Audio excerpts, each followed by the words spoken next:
TVK தலைவர் விஜய் சனிக்கிழமை ஆனாலே பல தன்னோட ஃப்ளைட்டை தொடச்சி டக்குன்னு கிளம்பிடுறாருப்பா.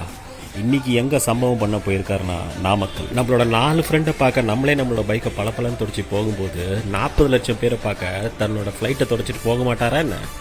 எந்த கட்சியை சாராத நமக்கே இந்த கூட்டத்தை பார்க்கும்போது வயிற்றில் புளிய கரைக்குதுன்னா மற்ற கட்சிகளாக எப்படி இருக்குன்னு தெரிலப்பா. இந்த கட்சிக்கு இவ்வளோ கூட்டமானு சொல்லிட்டு Limca book of world records பார்த்து ஆச்சரியப்பட்டு அவங்க ரெக்கார்ட்ஸில் இதை ஆட் பண்ணாலும் ஆச்சரியப்படுறதுக்கு ஒன்றும் இல்லை. கூட்டம் நடக்கிற இடத்துல கூட்டம் செய்கிறது ஒரு ரகம். கூட்டம் நடக்க போகிற இடத்துக்கு முன்னாடியிலிருந்தே கூட்டம் வழிநடுக்க கூடி சேர்ந்து இருக்கிறது பார்த்தீங்கன்னா அது வேற ரகம். விஜய் ஃபேன்ஸுக்கெலாம் இது ஒரு கூஸ்பம் மூமெண்ட்டாக தான் இருக்கும்.